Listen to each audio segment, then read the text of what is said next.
My husband and I have 3 children who are all grown: Jay, Linda, and Dan. 2004 was a year of highs and very low lows for our whole family. Jay, who was 34, got engaged to his soulmate, the love of his life, and was so happy. He was in a job that he enjoyed. He was a special agent with the Division of Criminal Investigation for the Department of Justice in the state of Wisconsin. And he was also a paid on-call firefighter in our community. He loved firefighting. He was an EMT. He loved helping people. From the time he was little, he loved helping people.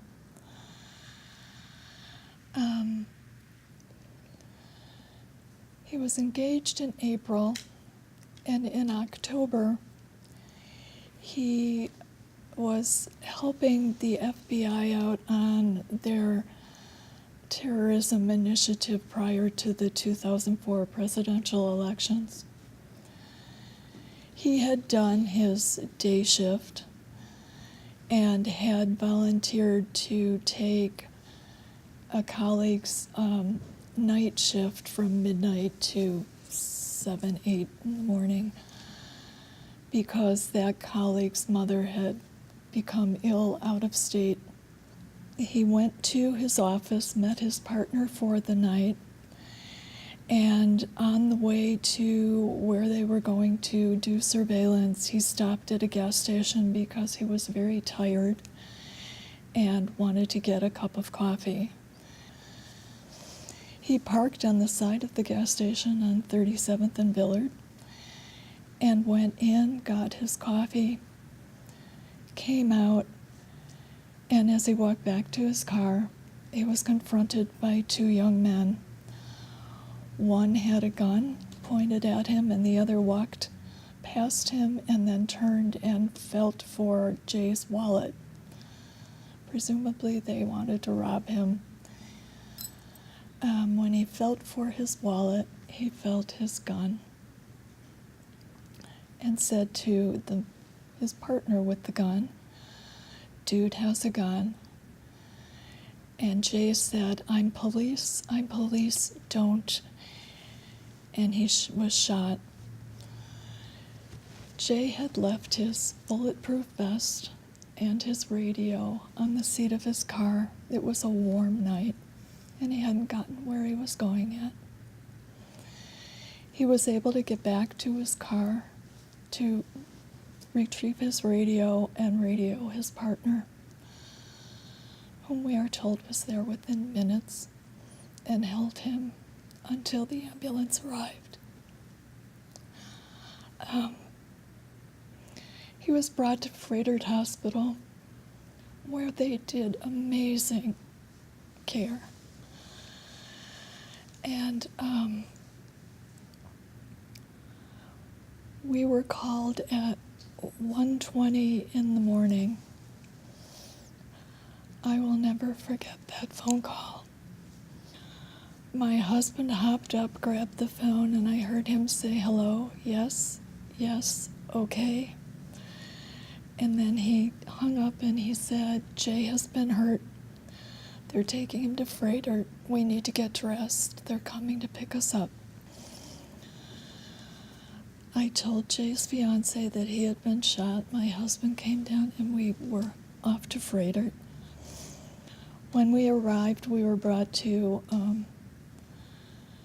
the quiet room in the emergency department.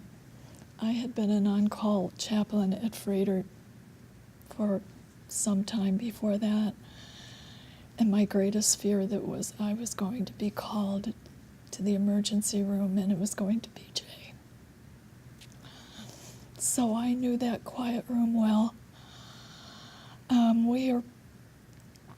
We were met shortly after that by the surgeon who had worked on Jay. And he said he had lost a tremendous amount of blood, but and was hit dangerously close to his heart. So they brought him to the ICU. There were many people working feverishly around him. He really fought to stay with us. He had 5 surgeries and over 50 pints of blood in the week that he lived. But on November 5th at 10:50 in the morning, he was declared brain dead.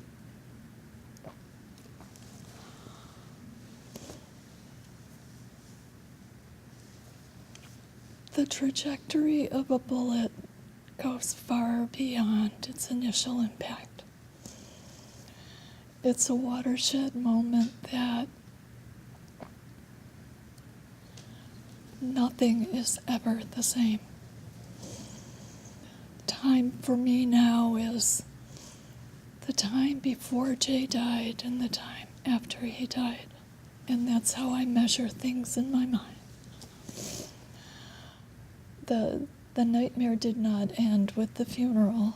Obviously, the men who were responsible for his death were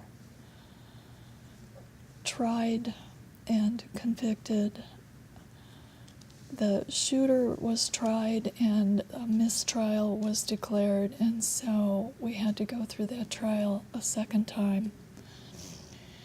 And then the accomplice was tried. They were both sentenced at the same time, and each of the family members and Jay's fiance were allowed to give a statement to the court. And I spoke last, and